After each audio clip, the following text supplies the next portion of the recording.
We are Julian. I'm Angie. We are from 10pines, the company from Argentina, and we will tell you about how we implement Sociocracy. That is not like the book says, we just take whatever we need and we keep discovering. So we have a presentation to share, so let me know if you can see our screen.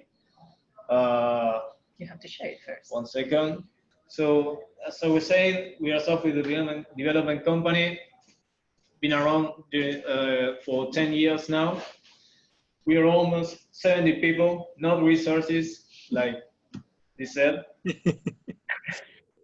And we have clients from almost all around the world, but probably 60% international sales and the other 40 from here, from Argentina. Our annual sales are around $3 million. We have like a really low turnover, so we just like to keep our people here. Basically, 10pines was founded with the idea to like have the people here to be happy without, I don't know if you know the software development industry, but people like to change the work really often, like stay in places 1 or 2 years and then go to another place and earn double of the money. So we try here to do the whole career. We were inspired by people like Sandler and Senko, which are not software development companies, but use this holacracy thing, Sociocracy too. So from there, we start building our own thing. The little disclaimer here is that we don't implement Sociocracy like the book says. We just, like the title says here, is like Sociocracy on demand, because we take whatever we need to make it work here. So. Okay, so we usually give this kind of talk to people that work on a traditional company, and they know about different ways of working, but they are not immersed into it yet, and they want to know more about it, more on how to implementing it on their companies. So we try to set like a base on things that are fundamental to us. And we like to start with a game or with something that lets people understand what we talk about when we talk about trust and collaborating. So the prisoner's dilemma is really useful for that. So I'm going to go over this real quick. Basically, it talks about two partners in crime that get caught, and they get taken into different rooms to be asked some questions. And they know that they are offered that if they confess, then they would go free and their partner would get 20 years in jail. But if they remain silent, then they would be ended up in jail again, either way. So you end up having a matrix of what happens whether you choose one option or the other. And even though the prisoner might be free, if they end up confessing, they don't know if the other prisoner is going to confess too, and in that way they are going to get caught together. So when you start thinking about the possibilities with collaborating, you end up realizing that if you trust each other and if you think that the other will remain silent as well, the result will be better than if you choose to not trust the other person. Because if they both confess, then they get more years than if they both stay silent. So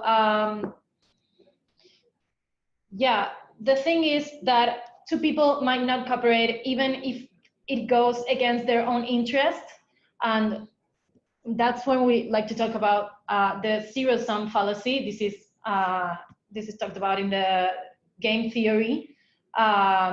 When you analyze these kind of games, a player might choose to betray the other one, but they would get a better result if they collaborate. It depends if they trust each other or not. So I think that as a society, we are used to think that the only way of winning is when the other part loses. And like in traditional companies, having in mind a scenario where all parts are get a benefit from collaborating, and they even get a better results than if they try to go their own way, is something that we just can't conceive in traditional companies. So we usually like to start setting this phase and saying what we think collaborating and trusting just works for us. So, okay, that's the theory. How do we make it work? Basically here, we divide, or we not divide, 10pines is like, we have two groups. One is root group, that we call it roots because we are pines, so you get the joke. And the non-roots, basically, the roots group is a group who make all the decisions about the company. In Sociocracy, it will be like the general circle, and the other groups. Here is just like a whole big group, and then it's divided. I will talk about it later. Basically, here we meet once a month to like an open space session where we talk about the topics and concerns about the company, and we have other fixed topics. For example, numbers, like the rotations between the projects, because we are not like a software factory company. We have like different clients. For example, if we compare it with Sociocracy, all the people here in the roots group, I mean, all the people belong to the roots group instead of just having two representatives of each operative circle. And we also have different groups. We call it adult groups. That would be like the operative circles. For example, for hardware, Event planning. Yeah, event plannings and all the stuff that we need, or even to solve one particular topic that comes out of this general meeting. How do we make it work here? We take decisions using consent. Instead of doing like consent rounds, like the book says, we made our own application. So we have like to raise our hand to talk. If we want to talk, if we don't want to talk, it's okay. So we do it that way. Another thing, very important thing here is that we don't think that we couldn't talk about making decisions if we don't participate on the whole process and we have the big and every detail of the picture. So that's why we share the information, we share the numbers, even open book management, how much each project earns, and we talk about it during each session that we have, like the monthly session. We see the financial margin, the balance sheet, the purchase of each team that we talked before, like the hardware, event planning, expenses, everything. Everything that's being talked in this group, this meeting, then we share it with every people that couldn't be here. For example, you are absent because of something happens. Okay, we just send the summary, and also we communicate with each other with using mails or Slack. It depends on we also use Lumio that I think Calvento use it. No, it wasn't Calvento. It was the talk before. Well, I don't remember. Sorry. It was another company that said that they were using Lumio. So we are using that one too for things that we have to decide that might not go to a discussion. If we have to discuss about it, then we talk about it during this meeting. So I think we think the best way to make decisions, like I said before, is to have the information sharing, even with the salaries. So this is something that is like a taboo around this. we have like open book management. So each one knows about the salary of the other one next to him. So you might ask, how do you do this? How I can earn more money, or how I can like higher on the scale. Yeah, exactly. So basically, we have like a mentorship program. We call it Gardener, again with the pines and forest thing. We have a rates meeting every quarter where we meet and we decide which person needs like to earn more money, basically a salary increment. We do this. We meet with our mentor, and we set some goals for the coming quarter, and maybe more than that. And when this meeting comes, we just make a proposal saying, okay, I met all these goals, and I think I need a salary increment. So this is my proposal. And then in this meeting, we just collect every proposal about every people, and we just go one by one. And we just here. Before, it was like a really exhausting method where we go one by one without the proposal. So we had to decide, okay, what do we do here? What do we do there? But then here with the proposals, it's easier because there's like a process before the meeting. So everyone gets to decide with a mentor if they want to earn more money or not. They can skip the rates meeting and go to the next quarter with a better proposal. Why do we do this? Because we think there is like a self-consciousness about the company, our salary, and the others. For example, we had a case where before the proposals, one of the persons here decided to reject the salary increment because he thought that it was not fair to earn more money than the ones he had around him, like at the same level. So you provoke things like that. And other benefit is like there are no myths or talking behind our backs about it. Like, okay, he's working with me and he earns more money than me, and maybe he's doing less, and we don't like that. So we just like the transparency for every part of our life. Apart from the salaries, we have like profit sharing. It's like the ice on the cake. We like to conclude the whole cycle with this. At the end of the year, we share the earnings of the company, depending on the. Now we do it for all the people here, but if you are in the roots group, obviously you participate on the decisions of the company, so you get to earn more money of the profit sharing. We have like a formula that includes the grade of the person, like dedication, how many years he's been in the company. But basically, each one has a portion of the profits of the year. We share 50% of the total profits with every people, and the other 50 is divided between dividends and reinvestment. Why do we do this again? Because we think that this way, first, for the people, because more money, you get involved.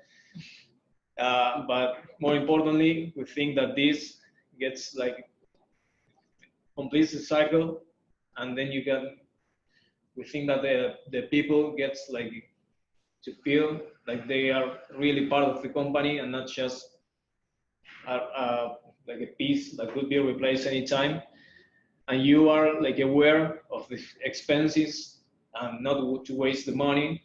And when we make the decisions, for example, on the roots meeting, we decide, okay, should we, I know, do we have to pay for this or not? And if we know that it affects our final like distribution of the profit, We'll say, okay, maybe I have to think about it better, and I just don't say, okay, yeah, I approve it.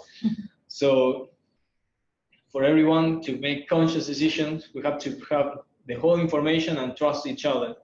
So that's, we think, like profit sharing, the open book management, and now the recruiting has to be part of this decision making, and we have to do it. It's instead of someone else doing this for us. So yeah, we take good care of our recruiting process, and yeah, as Juli said, we like to do it ourselves. It's a pretty extensive process, but we think it's worth doing it, and candidates I think they feel comfortable doing it as well. So our process is 3 steps. The first step is like a one-on-one interview. The candidate comes and they will speak with 2 pines.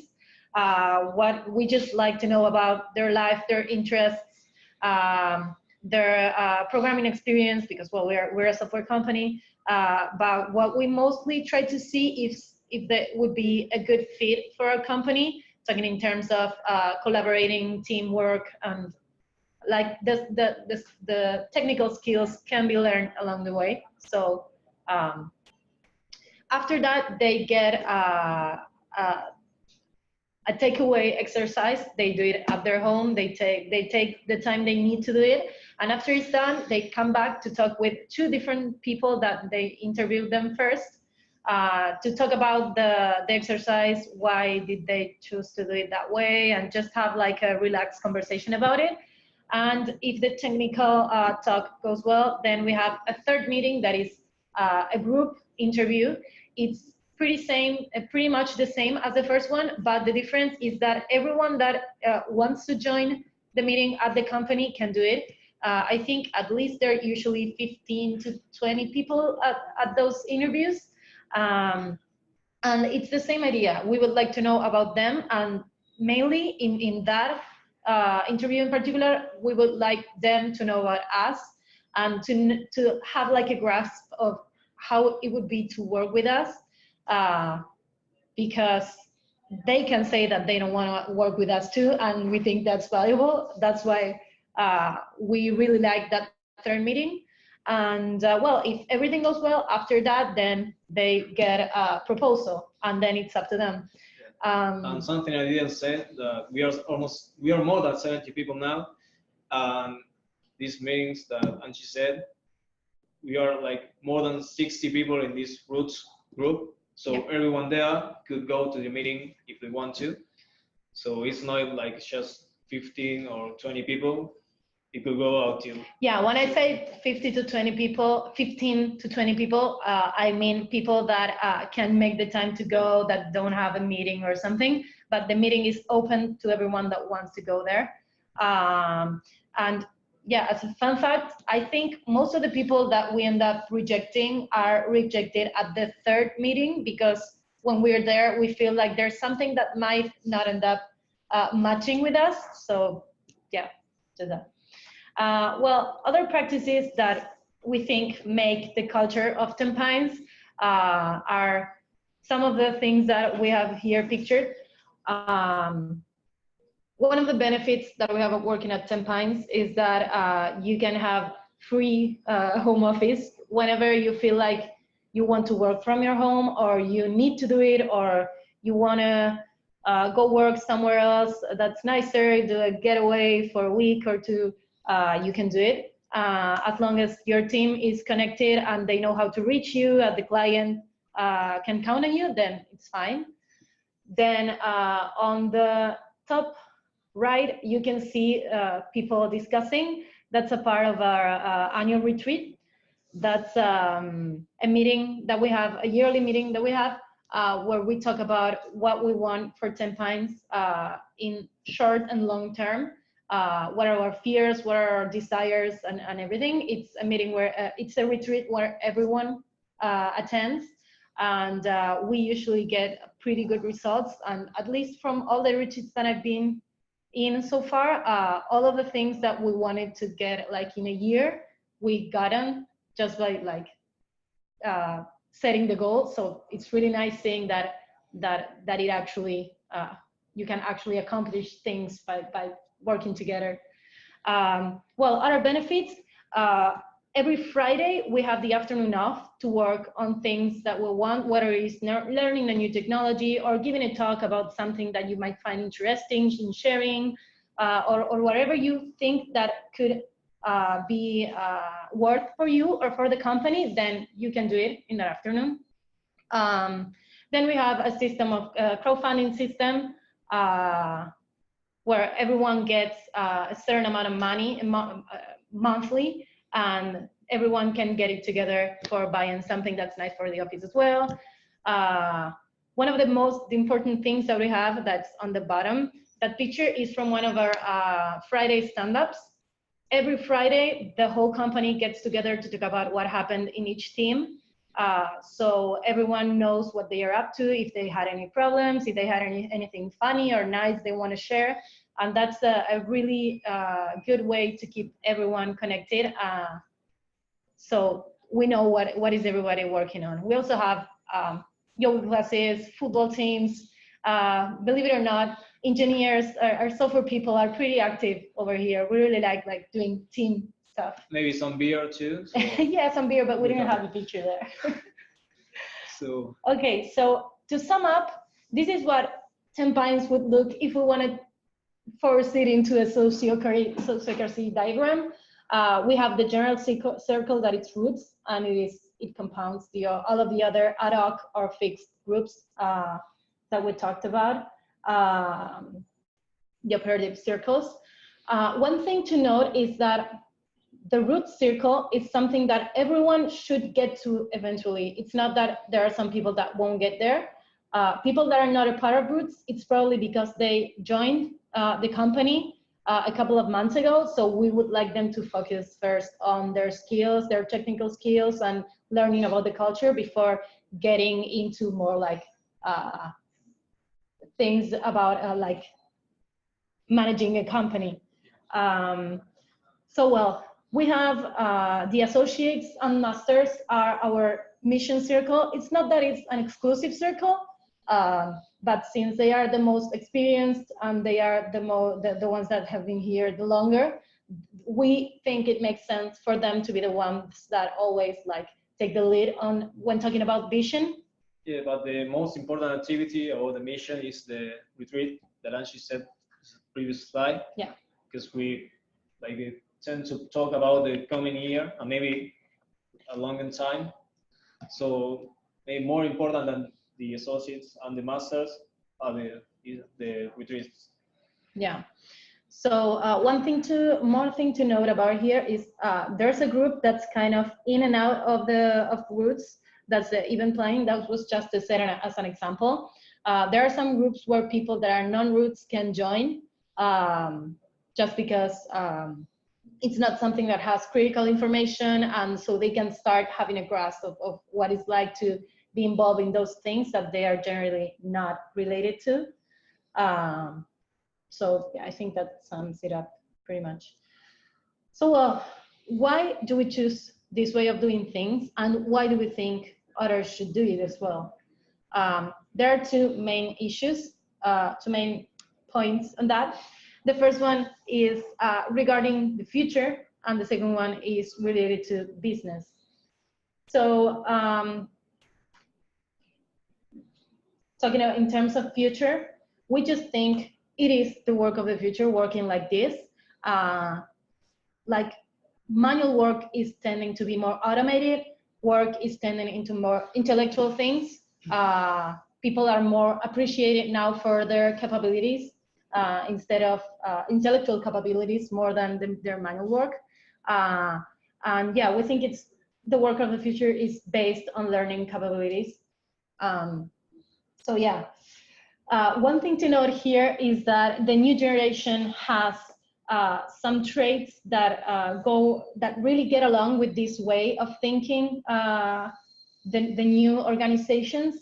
So well, there are a couple of examples here from our own pines. I'm the one on the right, I'm not really photogenic, but well. So the first one is, that's Toya, and I'm going to translate it. She says, last class, they asked everyone who was happy at their workplace, and I was the only one that raised her hand. Then the second one is JP. He's a musician, and he wants to make that for a living, and he really likes doing software. So he sent us this mail a couple of years ago, I think. It says, look where I am, it's incredible. Thanks for the support. I think this wouldn't have happened without 10pines. Well, the last one is me. I think I tweeted this when we were getting out of a Scrum Master course that we took at the office that 10pines covered for us. And I was really excited, so I just tweeted, my workplace is the best ever. Well. So the other part that Angie was talking about was business. Basically, we might look like just like a bunch of hippies that talk about having no bosses and profit sharing and stuff. But here we just wanted to talk about like have real examples. I don't know if you know about organizational health, but this is just like a real study, so we can talk about it. I think here you can see like the performance and the health is really there is like a strong correlation between them. So if the people in the company are happy, just healthy people, the performance is just better. Well, here you have other studies. Here are a couple of examples how like healthy people, people where the company has trust in them, they have no fear to be wrong about what they said. So yeah, fear about not being wrong. And also, I don't know if you know about the psychological health thing. So this is like another study about it, this one. Yeah, and one thing to note about that is like mostly people say like, okay, you can do this, you can pull this off because you're a software company and engineers are people that are really particular. But if you see the study that Juli just showed you, you get all types of companies, businesses, a coal mine, a call center, and they perform better because people is happier. Even the one that we say that we were based on, like it was a metal industry, so it has nothing to do with software development. So it happens that people say, okay, no, it works because you're a software development company and people there just get to study. No, it's just a lie. So what happens when people see here, this happens. They usually say like, okay, this is too much information. How do I can even start with this? There's no way for me to apply this. There's too much information. People won't get along with this idea. So what we usually recommend people, and that's what we see, that what we found out after a couple of years is that it just works. Do you teach your one thing at a time. So if you do one small step and everyone follows along, then it will have a great reaction, like this really self-explanatory GIF. We think starting with a small step and so every student to implementing something that can make you all happy. To sum up and leave it with the next talk, we just like this phrase from Eduardo Galeano that says, many small people in small places doing small things can change the world. And we just like it because we think that it's really related with the thing that we do and the way of thinking. We just want to change the world. Whenever you think about it, you just picture yourself as a domino piece and say, okay, if I'm part of the chain reaction, even if I'm just like this small, I can change everything if I just like talk with people and make them work with me. So yeah, I hope you like it. Thank you. Thank you. I think we just made it just in time.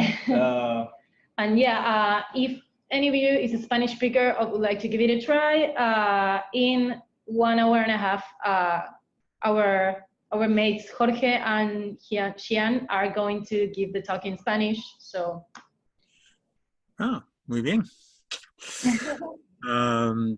Yeah, well, you're leaving me interested in finding out more. We put there some questions in the chat, which you might want to go into some more, like curious about ownership. You know, if there's owners, can they just say, well, you know, I think we're going to do something different now.